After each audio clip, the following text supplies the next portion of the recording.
Coming to you from Annapolis, Maryland, home of the U.S. Naval Academy, the sailing capital of the world, home of the world's largest crab feast, and 4 signers of the Declaration of Independence.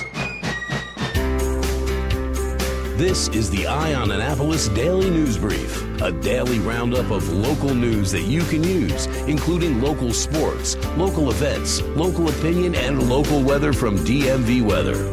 Now here's your host, publisher of Eye on Annapolis, John Frenaye. Good morning. It is Wednesday, March 14th, 2018. This is John Frenaye, and this is your Eye on Annapolis Daily News Brief. Happy Pi Day. It's 3/14.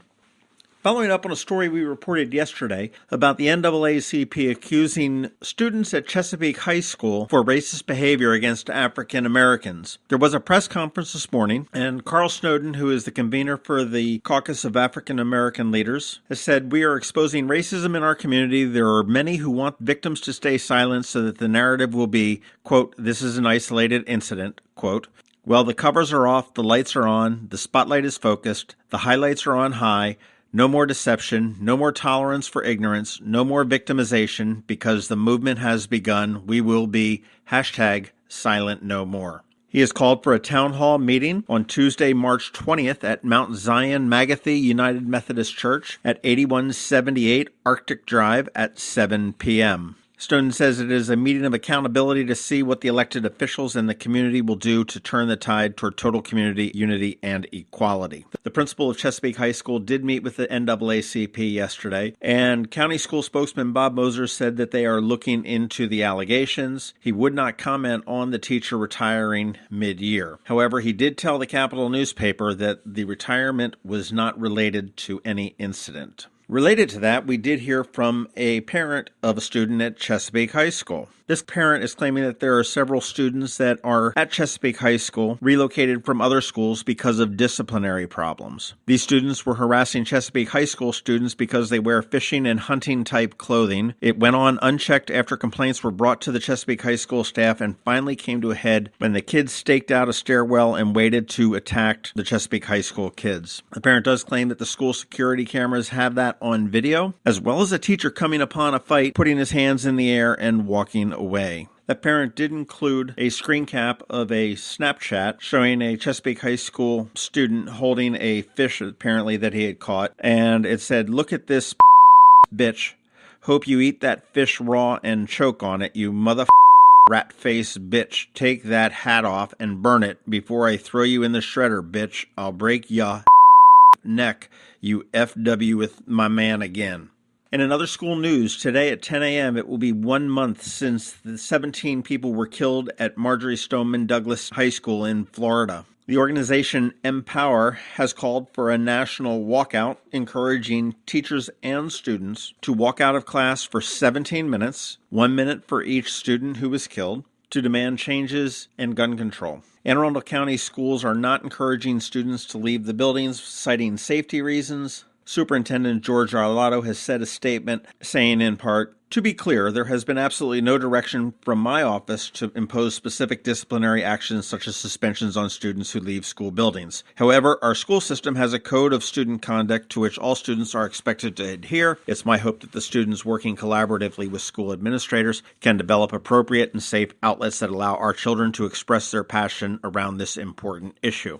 I'm not sure that was the clearest statement, as he said, to be clear, because it says that there's been no direction from his office, but he does say there is a student code of conduct, which does talk about truancy.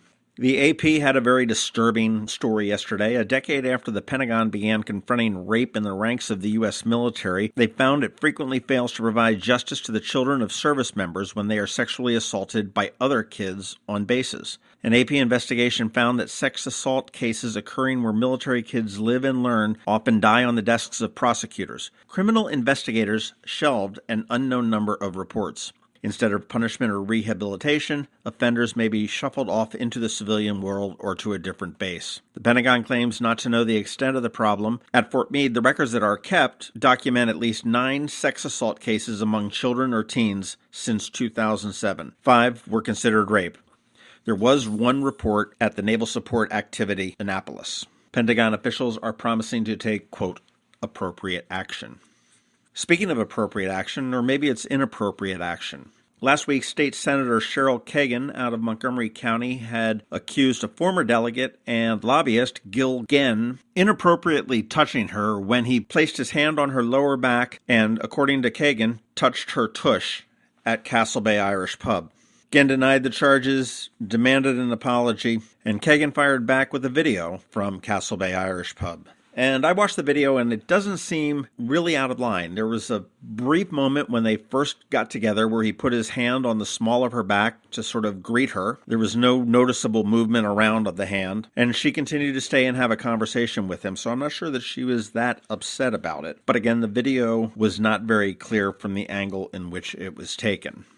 A very cool thing is happening on March 18th, which is on Sunday. At St. John's College in Annapolis, there's going to be a unique discussion between two iconic journalists. Andrea Mitchell, the chief foreign affairs correspondent for NBC News and host of MSNBC's Andrea Mitchell Reports, and Judy Woodruff, anchor and managing editor for the PBS NewsHour, are going to be on hand at the Key Auditorium to discuss current world affairs. Tickets are available. You can get them at St. John's College website. The program starts at 3 o'clock with the doors opening at 2:30, and this is part of their Conversations series they've been having all year. That's about it for the news. I have George Young with DMV Weather on deck. He will be with us right after this. I'm Sean O'Neill, your local RBC Wealth Management advisor. When you choose to work with me, you'll have access to a worldwide network of financial products and services only available from a leading global institution. RBC's international reputation for physical strength and stability, world-class capabilities, and corporate values is unique in the financial services industry.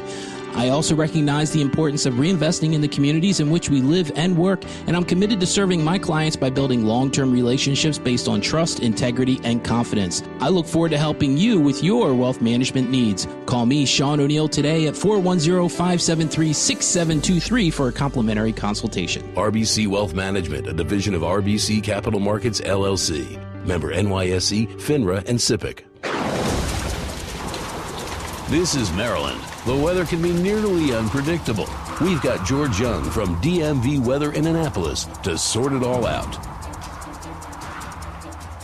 Hey everyone, this is George with DMV Weather, and here is your Eye on Annapolis forecast for Wednesday, March 14th.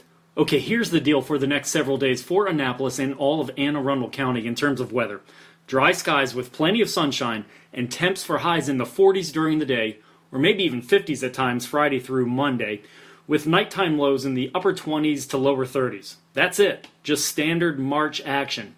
In fact, things look so stable over the next 5 to 6 days that the biggest challenge from now into early next week will be the wind we get today and tomorrow, which will be breezy to outright windy at times with gusts in the 30 to 40 mile per hour range. Beyond this weekend into early next week, there's possibly something worth talking about, but, well, not yet.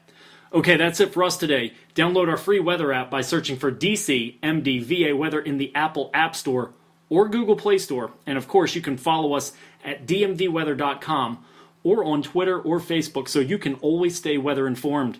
This is George Young of DMV Weather with your Eye on Annapolis forecast. Enjoy the sun today through the weekend and be sure to get some fresh air while it's nice out. But remember, whatever the weather outside, have fun and be safe. Hi, this is Randy. And Claudia Boldiga. Please join us and our presenting sponsor, RXNT, on Saturday, April 28th on AAMC's South Campus for Denim and Diamonds Bash. Proceeds will benefit mental health and addiction services in our community. Now more than ever, we need to focus on this critical need. The bash sold out last year, so don't delay and join us for this fabulous night under the stars. Can't make the party? You can still help by purchasing a raffle ticket. This year's raffle is a stunning 4-piece amethyst jewelry collection donated by Cezanne Jewelers, valued at $5,000. Only 100 tickets will be sold for the raffle, so don't miss out. For event or raffle tickets, go to aamcdenimanddiamonds.org. Thanks for your support of Anne Arundel Medical Center's efforts to improve the availability of mental health and addiction services throughout our community. Remember, it's not just a party, it's a party with a purpose. Thanks for listening to the Eye on Annapolis Daily News Brief. If you like what you heard, make sure to tell your friends and colleagues about it. And also tell them about our website, eyeonannapolis.net, where you can find much more. Be sure to check out our other weekly podcast, The Maryland Crabs. This podcast comes to you every Monday through Friday at 7 a.m. Thanks for listening, and we'll see you next time.